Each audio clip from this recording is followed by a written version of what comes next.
Hi, I'm Lisa Anderson, president of Apex Inland Empire, also now known as ASCM for the Association of Supply Chain Management. And I'm also president of LMA Consulting Group. And we are here today with our Emerging with Supply Chain Strength webinar series. And excited to have our speaker today, as it's such a hot topic. Probably there is no topic that is hotter at the moment than what is going on in the world, and then what can we do about any of this, or what should we be doing, manufacturing, distribution, etc. standpoint. So in our sourcing and purchasing. Today, I'd like to introduce John Tulac. He has spoken for us before. He's an international and general business and corporate attorney. He's been in private practice since 1977. He's recognized by the Bar Register of Preeminent Attorneys and is an expert in the field of international business law. And he's annually listed as a leading lawyer in Los Angeles County and the Inland Empire. He is an expert in today's topics in international law, as well as importing and exporting of goods, agency and distribution agreements, licensing, joint ventures, and infrastructure projects. He's actually, so well suited. He's actually been extensively involved in oil and gas, electric power generation, sustainable agriculture, and all aspects of business with China. He even trains Chinese judges and regulators semi-annually on topics related to international law and U.S. law.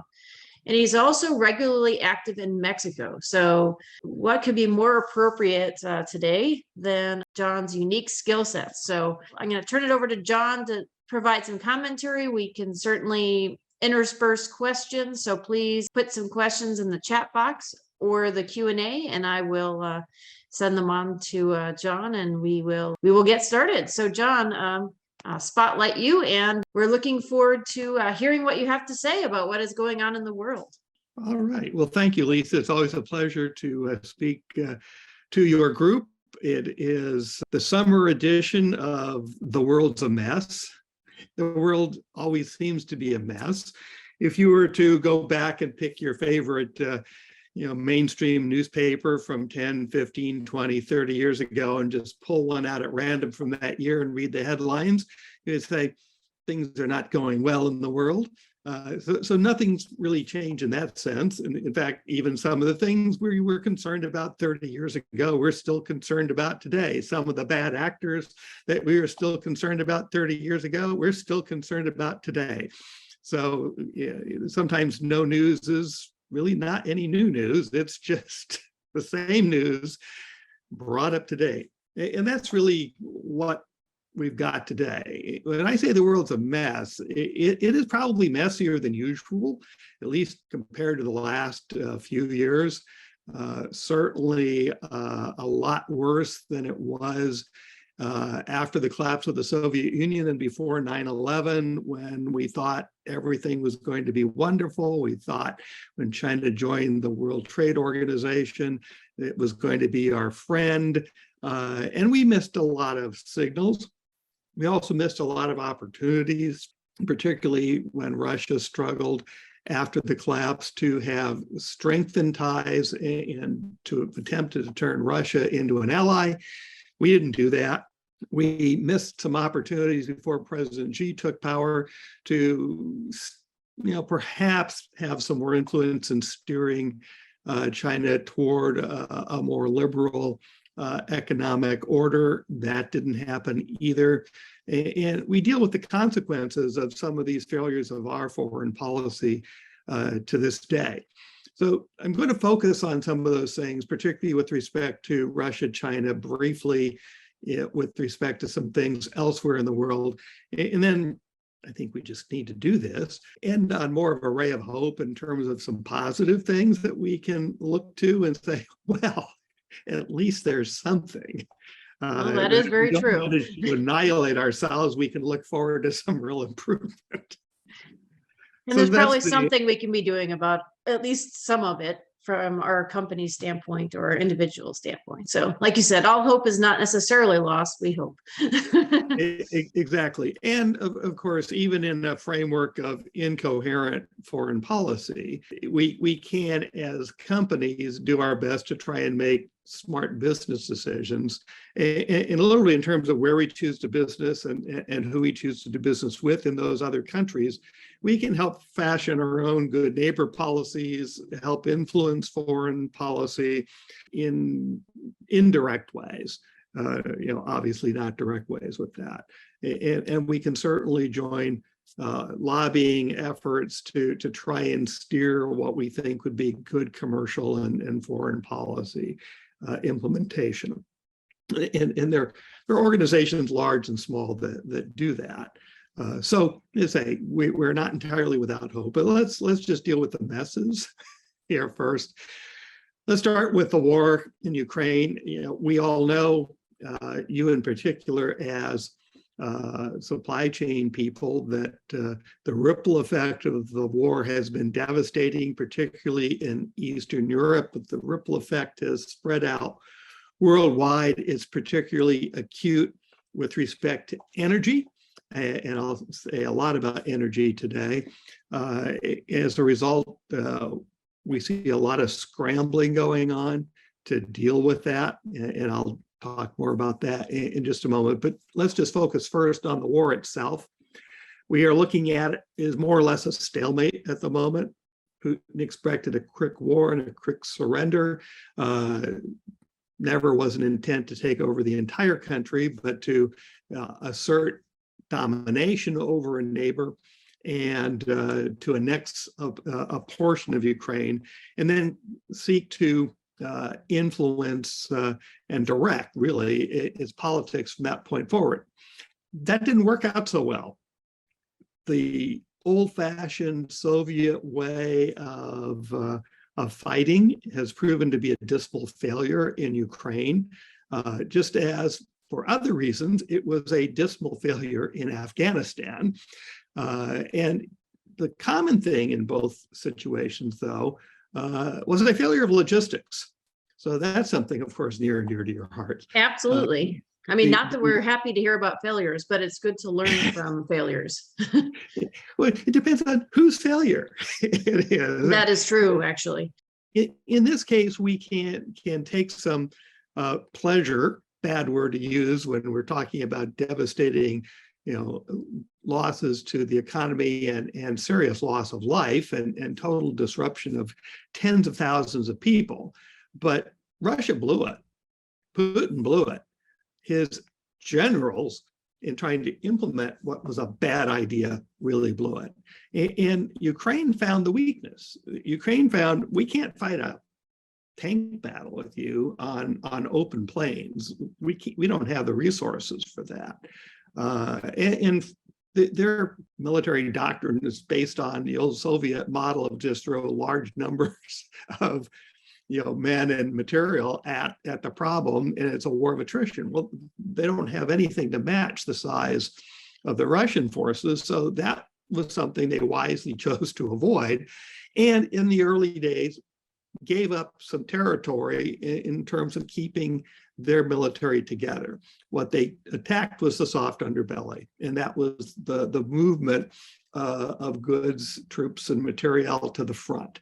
And that worked outside of Kyiv, and it's been working in the south, and it has created the ability to stalemate advancement of Russian forces. The second thing that the Ukrainians have done well is that they're now attacking some targets inside Russia, including Crimea, which, of course, until recently was part of Ukraine, which was only part of Ukraine because Khrushchev, in his infinite wisdom and for reasons that have never been explained historically, decided that Crimea should be part of Ukraine when it was all part of the Soviet Union. Historically, the Russians really do have a better claim on Crimea than Ukraine does. But Russia doesn't have much of a claim over specific provinces of Ukraine any more than it does over the country as a whole. And in terms of relative history, it's pretty muddled. Ukraine has very little history as an independent country, certainly in terms of its current configuration. It was always part of something else, part of Poland, part of Greater Russia, part of the Ottoman Empire, at least part of it was for a while. So why do we support Ukraine?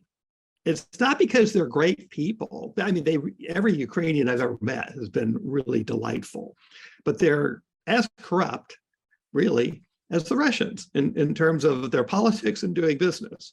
So why should we choose to support them? Very simply, we don't want large-scale land wars anymore. This is something we thought we got over.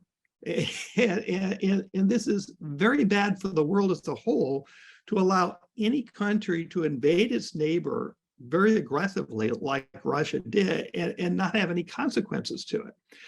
The greater consequence to Europe, both continental Europe as a whole and the UK, is that these are our allies. In NATO and otherwise, these are our friends. And an attack on Ukraine is a threat to the world order in that part of the world. And it's especially threatening to the smaller countries like Lithuania, Estonia, and so on, that are also neighbors.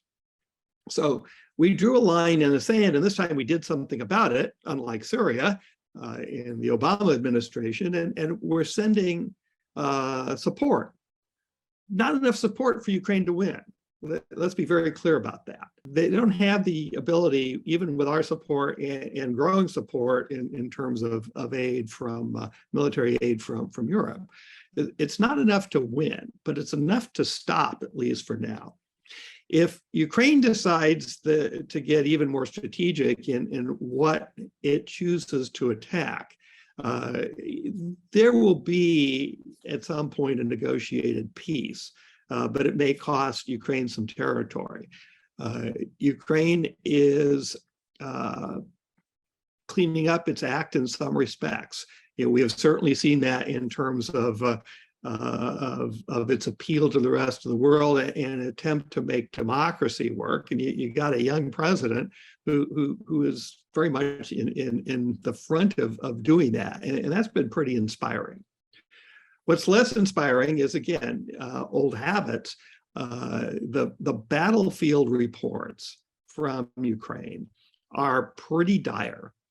Russian troops are deserting. Russian troops don't trust their leaders. Russian troops are talking about shortages not only of war material, but of food, and they're foraging. But the Ukrainian soldiers, to the extent that we're getting dispatches from the front, are also pretty discouraged, except they're not giving up because they're fighting for their country.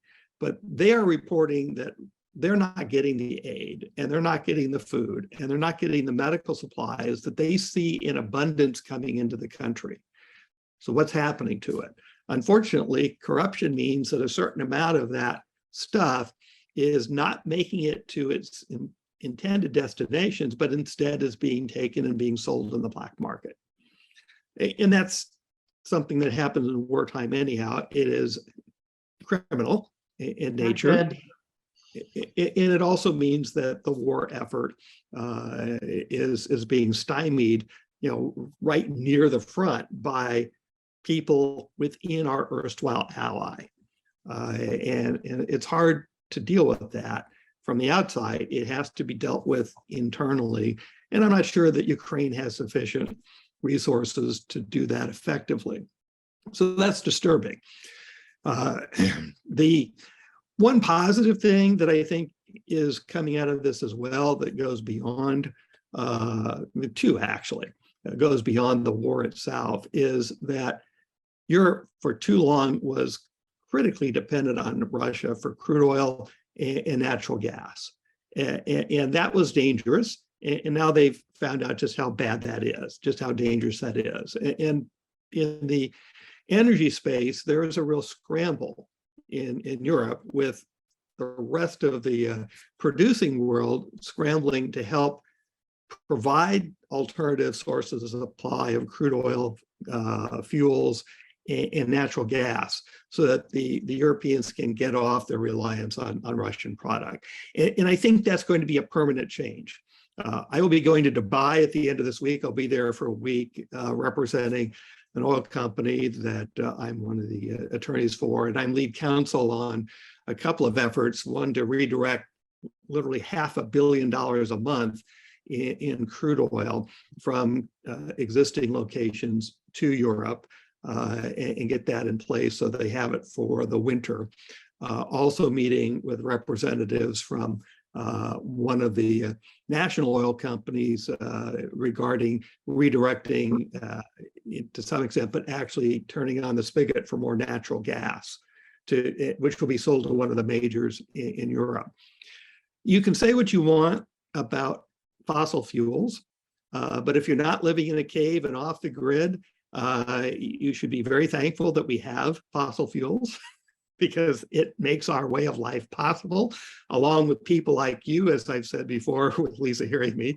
It's you and the sophisticated systems and the software that you manage that make our global way of life possible in the developed countries. And you give a ray of hope through both abundant energy that clients like mine supply and providing the logistics to deliver goods and services to the developing world that's going to make an improvement of quality of life in those countries possible. Without both, we go backwards. So in the short run, renewables are not going to replace fossil fuels, and we need to maintain a quality of life for our friends and allies in Europe. So that's what we're going to do. So that's a positive thing. The second thing is that Xi is regretting the unqualified support that was announced literally 6 weeks with a joint communique with Putin before Putin invaded Ukraine. Yeah, you know darn good and well that Putin knew he was going to do that. And so I think he suckered Xi into this declaration perhaps a little bit sooner than he would have made it. If I'm thinking geopolitically and I'm Xi, and I'm a megalomaniac like he is, I would have waited until after he got his power absolutely confirmed probably for life as a result of the upcoming People's Congress in China in October. It's like, why take the chance? So he did this prematurely, in my view, and he's regretting it. And now he's trying to back away from that unqualified support because this is not a good thing. The other benefit to this is that he has seen a strong Western reaction to the invasion of Ukraine, which should cause hesitation in terms of Xi rattling the saber regarding taking back Taiwan by force. Now, what do we go and do about that? Well, Nancy Pelosi on her own, or maybe with a little assistance from the Biden administration, chooses to poke the bear and goes to Taiwan. And then we recently had another delegation of Democrats that went there. And no surprise, China goes in orbit because this seems to be a renunciation of the one China policy that we strategically crafted and have followed ever since. And it's a diplomatic tightrope to be supportive of Taiwan, a democracy, a true democracy, and a staunch friend with the necessary placating of mainland China. Is like, well, yeah, historically, Formosa, as it was once called, Taiwan, is a part of China.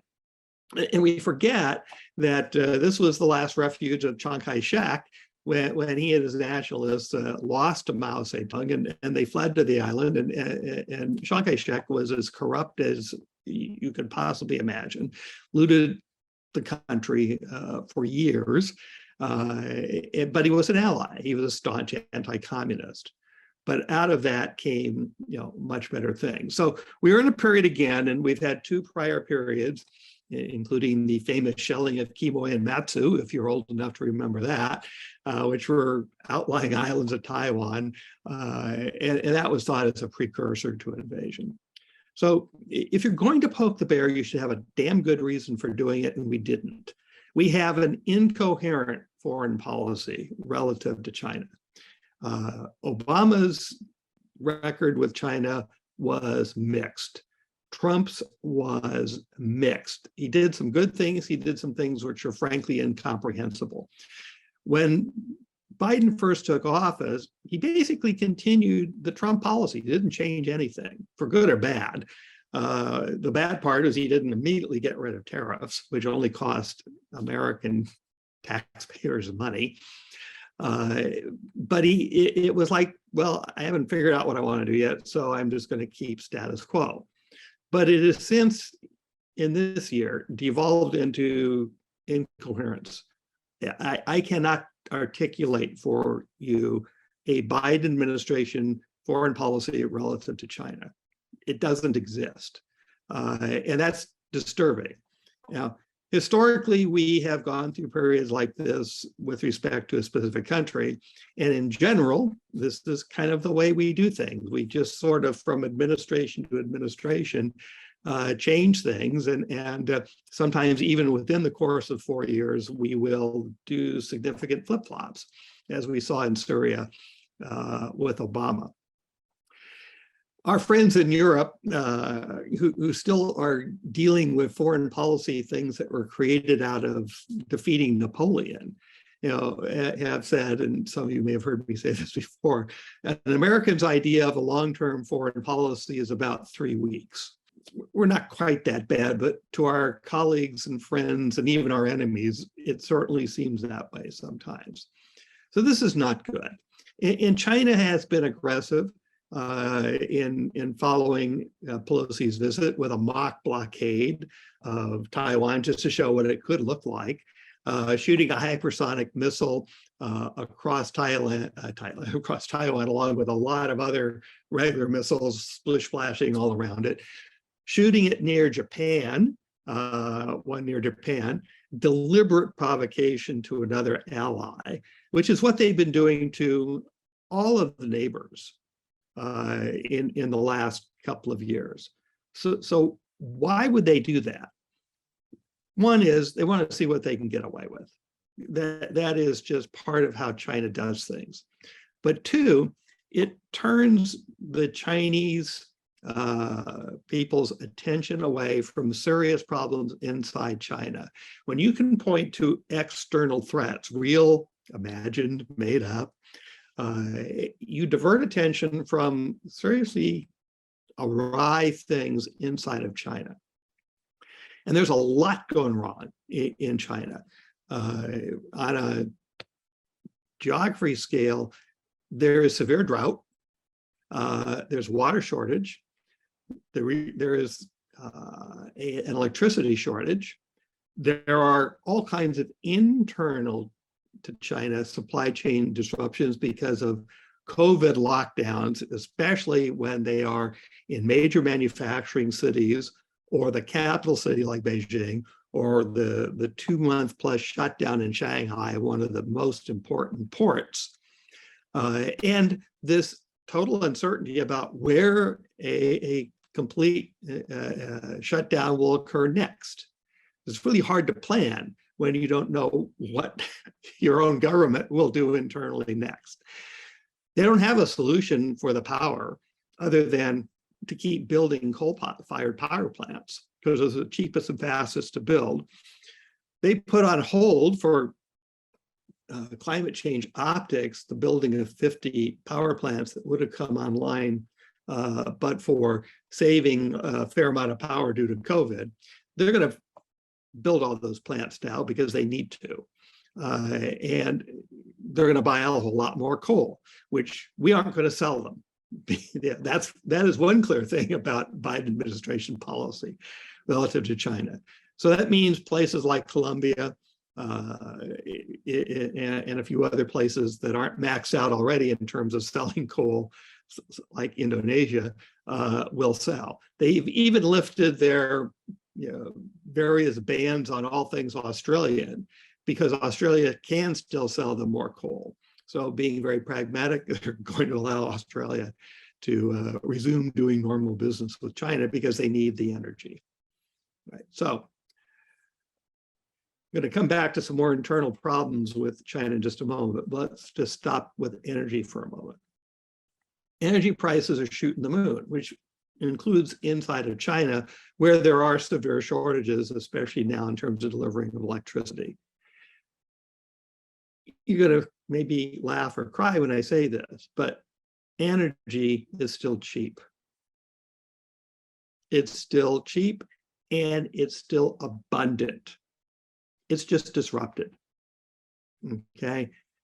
If we so chose, if we had a change in policy that our oil companies here in the United States would trust and believe, and they have indicated in right of ways, even if Biden announced it tomorrow, they wouldn't react to it right away because they don't trust the Biden administration on this.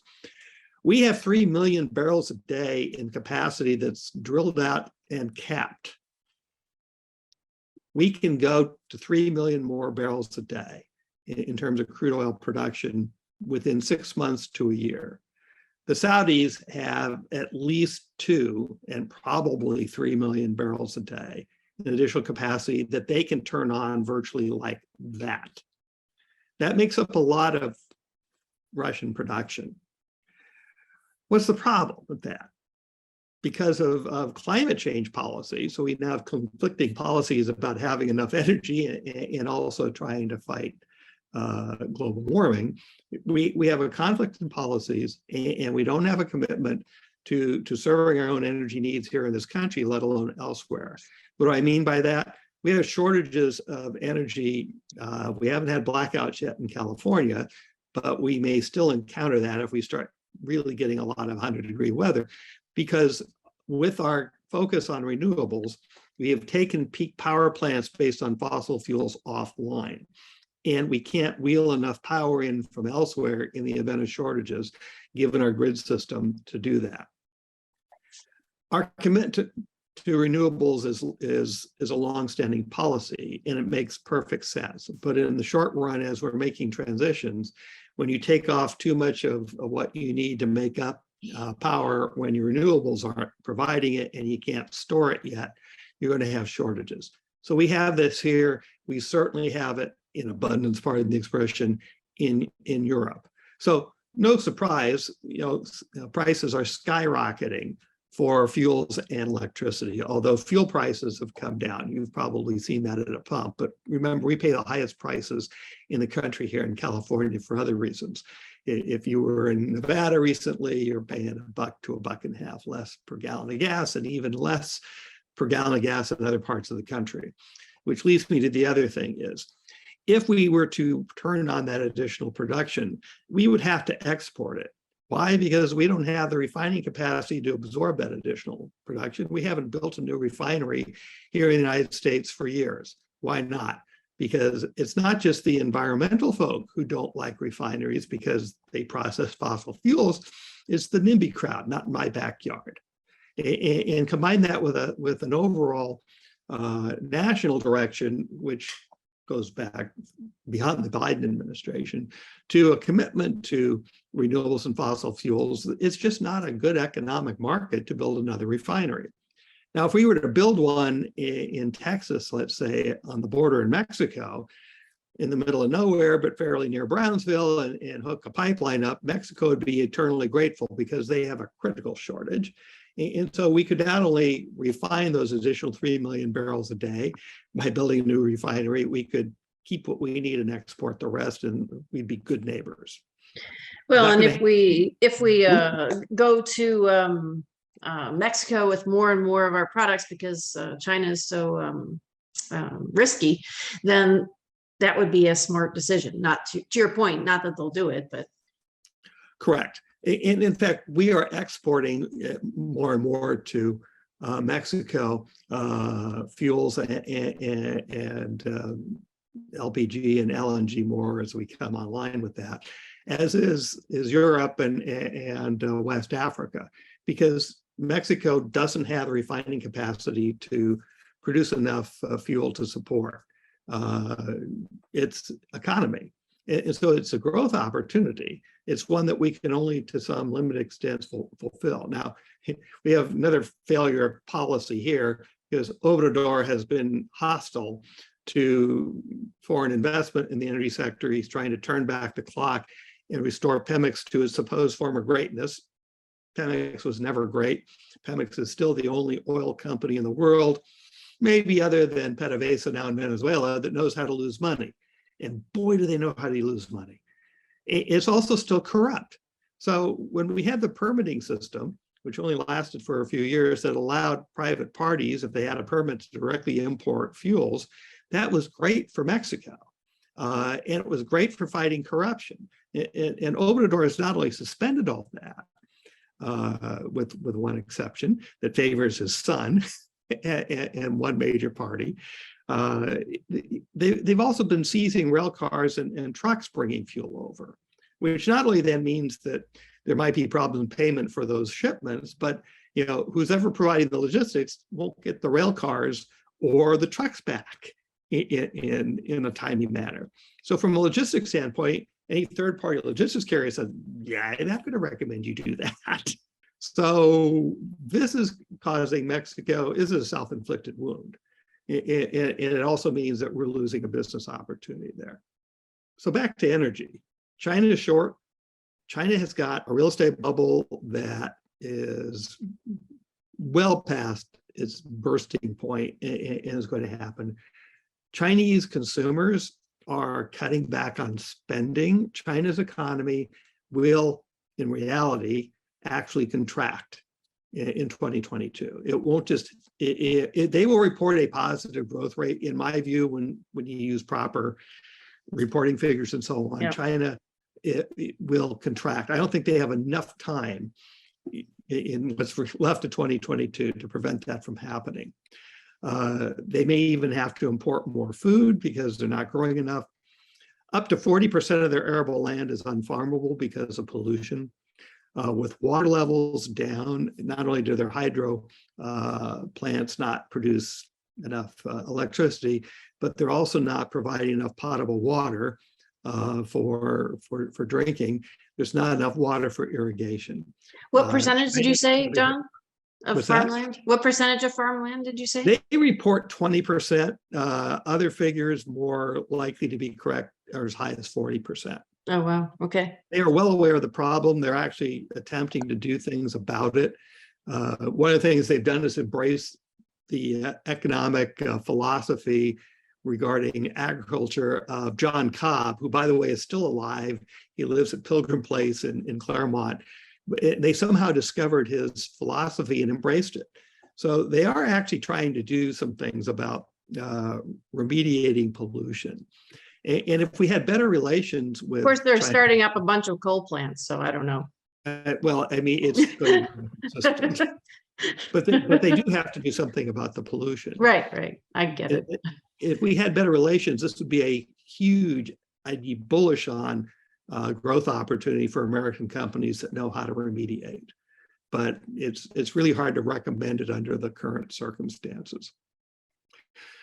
So everywhere we look, we see the ripple effect of energy problems, but it's really acute in China right now, just as it's acute in Europe.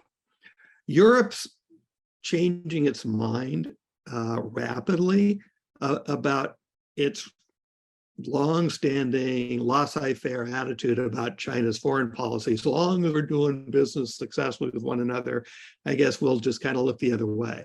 Germany in particular, it is taking a really hard look at the relationship it has with China, and they're calling for a reset. And this is something that Merkel wouldn't do. And I'm surprised that Scholz has the willpower, because he certainly doesn't really yet have the kind of political clout that Merkel had, but they're really pushing China right now on some things, and more power to them. In what way, John? Like, what are they doing? They're unhappy with Xi's support of Russia. Okay. They are unhappy with some of the trade issues because Germany relies on exports, which, by the way, just a reminder, they're a high cost producer. Yeah. yet they are a very effective exporter. And for those of you who may be advising clients about the opportunities of reshoring here to the United States, you should be looking at the German model and think, Absolutely. how can we bring that model back to the United States, especially with high tech and other kinds of technology that's really in high demand, that's very difficult to license and have done effectively elsewhere. Those are the things that would reshore most effectively. What are the things where you still have a pretty unique position relative to your intellectual property, that it's not going to be replicated elsewhere in the world for less for some period of time? That would justify reshoring. I have been generally bullish about nearshoring, particularly in Mexico. Until Obrador is out of office, that is still there, but it's just a whole lot more complicated, especially relative to needs for infrastructure. If you need an abundant supply of energy, if you need to be dealing with logistics, or especially if you need to use a lot of water, Mexico is not a good place to nearshore right now. They actually have water shortages in Mexico, which is just unfathomable because there's no reason for that. There's no excuse. Mexico has abundant water. They're not distributing it properly. You know, I'm a member of Rotary, and for years, other than certain rather small projects, we ignored Mexico for water-related projects because they didn't need our help. But we're now seriously getting involved in some of the more remote places in Mexico and making sure that they have water. Wow. Again, would not have foreseen that from happening. So I can go on and on about China and in its relation to energy, because it is the biggest consumer of energy in the world, and so we all have to deal with that. But I want to spend a little bit more time on a couple other parts of the world and then open it up for questions. South America is turning leftward again. That is not good for the United States. We have kind of ignored Central and South America in the last few years, and that's a mistake. Especially because the leftward-leaning regimes will remind everybody in Central and South America that we still, at least on paper, adhere to the Monroe Doctrine. And that is really anachronistic in some ways, but we do view Central and South America as our sphere of influence, and what we want is what we try to get. We did that militarily in a variety of ways for a lot of years. We did it, we still do it today economically, and we did it covertly in terms of undermining certain regimes, all of which sticks in the craw of independent countries in Central and South America. Wow, no surprise. So we've been bad neighbors, and we still pay the price for that.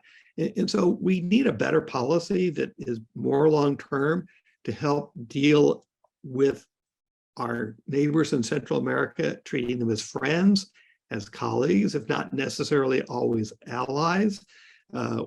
People can agree to disagree on things, but we've missed a lot of opportunities. And now with many countries turning leftward again, it's going to be a much harder slog to be able to fashion policies that will be just be candid about it, conducive to good business relationships. So we suffer as business people when we can't get international policies between countries to be better than they are. Well, that's quite concerning, because a lot of people are looking at like reshoring to Central and South America, but if they're going to follow in the same footsteps, that's going to be a problem. Yeah, it's just not going to be as amenable to our U.S. business interests in some countries as it once was. And so we have to adjust to that. It just means that the political risk is higher. It means that the regulatory compliance aspects in some countries will likely elevate as well. I mean, even an erstwhile ally like Brazil, they make it so difficult for a foreign country to do business inside Brazil. that they hurt themselves. And you need to really have deep pockets and a great deal of patience to want to locate a business inside of Brazil as a foreign company. It's just sounds like we should be thinking about reshoring and getting our act together. right. I really think that when it comes to anything involving health, anything involving strategic elements in manufacturing, anything involving national security, we should be building up our manufacturing capacity like we were already at war. We should be looking at building up our manufacturing capacity like it's 1940. Yeah, Roosevelt realized that war was inevitable. And so where he could, without violating neutrality act, he was encouraging heavy industry in the United States to start looking toward shifting over. But that was a simpler time. I recently visited a really neat air museum in a little spare time down Orange County. It's right by the John Wayne Airport. They've got some neat stuff there. And I was looking at the bombers. They had a B-17 Liberator and a B-24 Mitchell. And those were the workhorse bombers from the United States in the Second World War. They were turned out in the hundreds of thousands in the case of the B-24. They were much smaller when you see them up in person than when you see them in the air and you have a vision of them. But they were also, by today's standard, extraordinarily fast and easy and cheap to make. And so for the war effort in the Second World War, we were able to churn out mass quantities of things. We could still today, if the capacity existed somewhere, turn out mass quantities of John Deere tractors if we needed to replace modern tractors because we had a total failure of chip supply and what have you. But we can't make this kind of sophisticated stuff that requires chips and rare earths and other strategic materials, especially in composites, if we don't have the capacity here to make them here first to provide those inputs. And we don't have that. And so we are at risk because if, God forbid, we had a shooting war break out, it'd be short because we'd run out of stuff. But then probably so would our opponents. What does that mean? The nuclear option for nuclear countries, unfortunately, is still with us. That's just even too scary to think about, other than doing everything we possibly can to prevent that from ever happening. And cyber attacks. Our cybersecurity sucks. Our grid system, which we've known for decades, is vulnerable to a variety of attacks, including cyber attacks, which could be strengthened for billions of dollars, not trillions of dollars, and it would be well within a real infrastructure bill where we actually build some infrastructure. Right. It never done. That's really frustrating, especially since we're trying to put more and more on the electrical grid. I mean, the least we could do is make it secure first. We are so committed to EVs, and yet our grid can't handle it. If we were somehow magically to solve the problem and have these cars all built with and much cheaper and last longer and so on, we couldn't supply them if they were all on the road. Another thing about renewables is when you do connect renewables in to the grid, you have to do that with a different interconnect than with fossil fuels, because it's like the difference between AC and DC. How we generate electricity with new renewables is different than fossil fuels. It's a whole different and more expensive interconnect. And our grid doesn't have those things. So kind of think of a giant flywheel being wound up tight and then unleashed, and then has to be wound up tight again and unleashed. It's not exactly like that, but you can get the idea. So positive kind of things. We do have the technology developing. We will eventually solve the storage problem. We will eventually solve the battery problem. so that we can store energy for longer and in much larger quantities. It's just a matter of time and how expensive it may be as we make a transition to get things cheaper and cheaper. We're sitting on technologies that we can't roll out yet that would make solar in particular considerably cheaper. We're demonstrating this in countless ways, just not commercially viable yet to roll out. We could bring down the price of new drilling for oil and gas dramatically. Every major oil company that's in the drilling business is sitting on undeployed technology because there's simply no reason to deploy it right now. But within the space, we know of what would make fracking even cheaper than it is and environmentally safe to the point of 90% closed loop system, 95% closed loop system in terms of recycling waters and other fracking materials. There's no incentive to deploy that stuff at the moment, but it's there.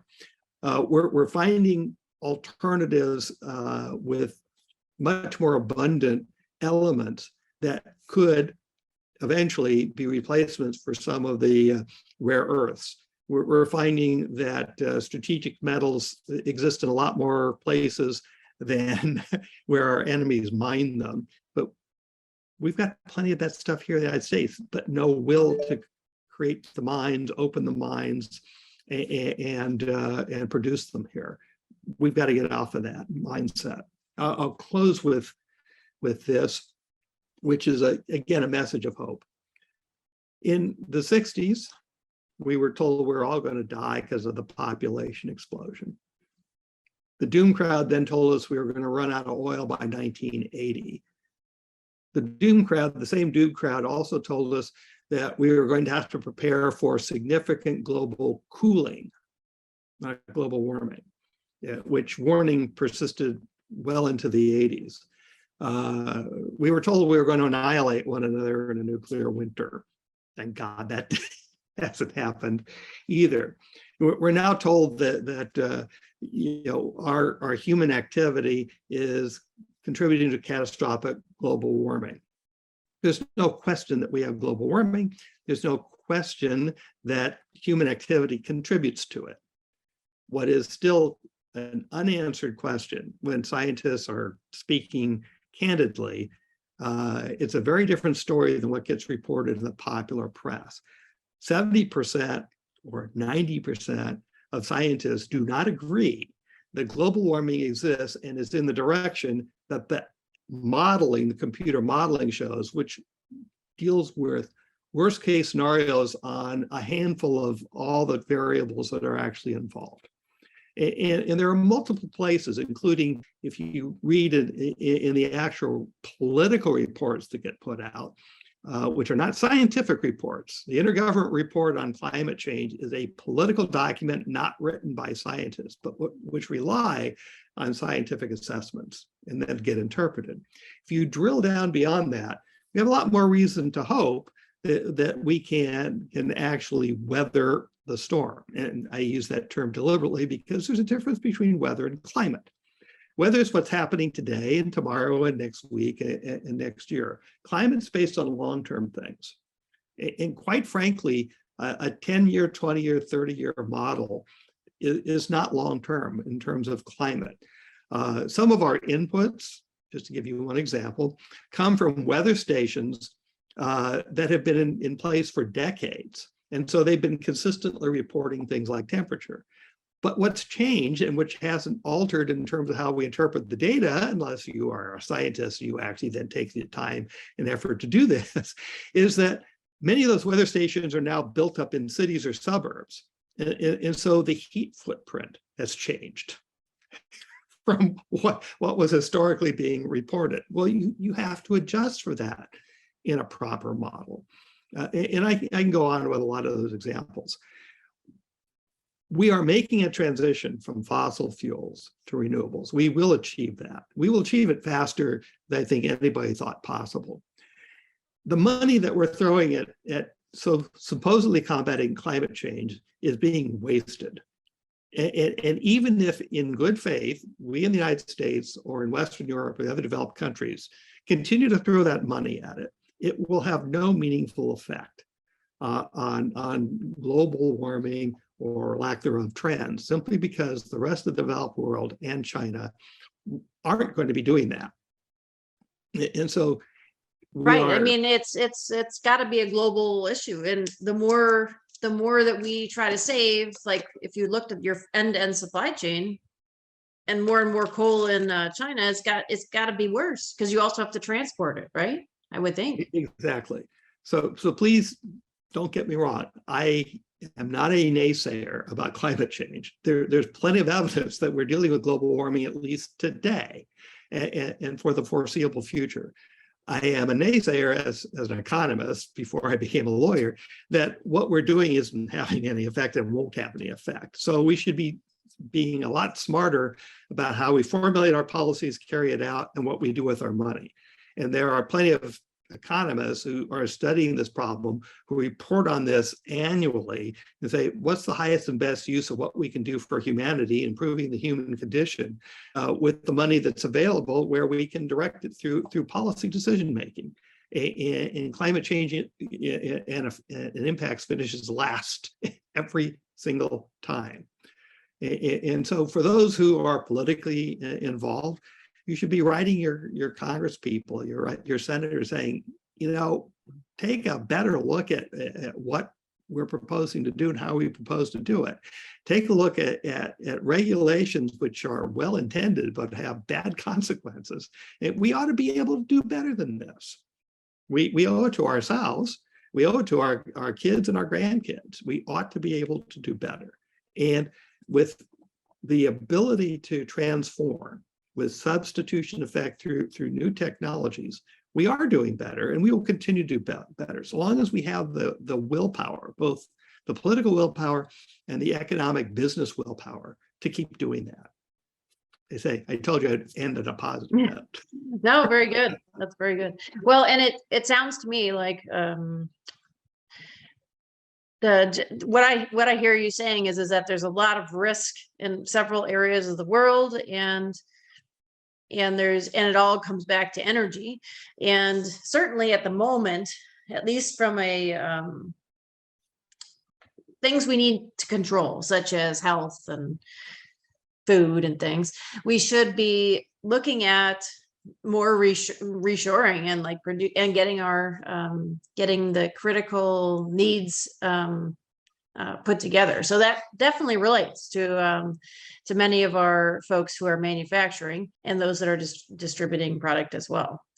So one person has asked a question, John, what challenges, it's kind of a big one here, but what challenges do you see ahead for global manufacturers and the prices of raw materials or the disruption of logistics? Okay, yeah. I know it's big, right? And then they added lack of employees, but you can't answer that in a really short period of time. So, I mean, if there's any highlights that you have there. Well, yeah, at least if we just keep them for another hour. Right. Pretty much. You in particular, I know, could address a lot of that very specifically. I think that the first challenge is that wherever you're situated globally, with manufacturing, you've got to be able to be reading the political winds, the foreign policy winds, the shifting of the winds, and assess political risk carefully. I think that's the first and foremost thing that you have to do. Secondly, that's probably taken precedence over cost, is what you're saying. Absolutely. Costs are important. But if you have a product that everybody needs, then costs are something that can objectively be passed on to the consumer of that product. If you have something that's highly desirable that everybody wants, even if it's not a necessity, and especially if you have a monopoly or near monopoly on it, again, price is going to be in your control. I mean, Apple demonstrated the ability to create products nobody ever knew that they needed or wanted, and then made them indispensable. Okay, not most companies can't do that, but if you can, by all means, you got to take advantage of that. If you're dealing with low cost types of items, things that are produced in mass quantities and so on, it's a very different calculus, in which case, look to other parts of the developing world for where they're offering economic incentives, where there might be enough electricity and water, and especially trained human resources if you need that, or at least a willing labor force that you can train if you don't need the highly educated workforce. Look for those places, because that's where your next opportunity to produce and do it at reasonable costs are going to be. Vietnam would be ideal if their infrastructure is built up a little bit more, but they can only grow so fast at this point until they kind of catch up with some things. India would be ideal. I didn't talk about India, but India just keeps wasting opportunities to be the next China. And I'm not sure that they ever will be, simply because they're going to face serious shortages of electricity and water and food if they don't address those problems. Without energy, we don't have our way of life. Without water, we don't have food, and we die. Right. That's somewhat problematic. Another question here is, and this could be kind of wide ranging too, but it says, economically speaking, then what is the best way to take advantage of these trends, and what markets are ripe for growth? So the first one is you're doing it today. You have to stay informed of what's going on in the world. I mean, as a lawyer, even if I wasn't doing international business work, if I'm representing business clients, I should know what's going on in the world and how they're going to affect my clients. I don't care what business you're in. I think you have to know what's going on in the world. So knowing that's level one, just keeping informed. Then you drill down in terms of a potential market, whether to sell to or to build in. Right. And our government has a lot of resources, including free resources, about how you can get up to speed in terms of the economic conditions of that country, and even who might be a good potential distributor for you if you're thinking of marketing to that country. Take advantage of those resources. Our taxpayer dollars make those things possible. And so then it's just be smart. And if you're well informed and you know what you want to do, then when the opportunity comes, you could be opportunistic about it. And even if it doesn't seem to come, by being strategic, you can then go seek to create that opportunity somewhere. Yeah, absolutely. I completely agree. For example, I'm a member of the District Export Council, and there's a ton of resources about, countries you can export to, which is more on the sales side. In terms of the sourcing side, John's covered a lot of it today. It's certainly like John's. I completely agree with John with the, and I forgot the categories, but I wrote them down. But basically, national security, health, etc., like food. Well, we need to make sure that we are in control, and like that we have the capabilities. That's reassured. And beyond that, then what John's saying, I completely agree. Look for a friendly country, but it's going to be hard to find a friendly country that has electricity and water and resources and isn't already maxed out, right? So I can't imagine prices not going up, I guess, with this scenario. Right. We can expect inflation to last for a while, and inflation is always a problem. It inhibits growth. It's going to be, I think, a pretty significant problem in China. It is already a significant problem here in the United States and in Europe. Yeah, and very I good. think our electricity expensive. It is 80% higher in the UK right now than it was before the war broke out. And that's absolutely. Well, and I mean, really, like you said, there's a lot of, we're in a really great position because we have so many resources and capabilities, but we have to have the will to use them, to your point. But we do have a lot of opportunities. So one would hope that we'll figure this out and start, doing our part.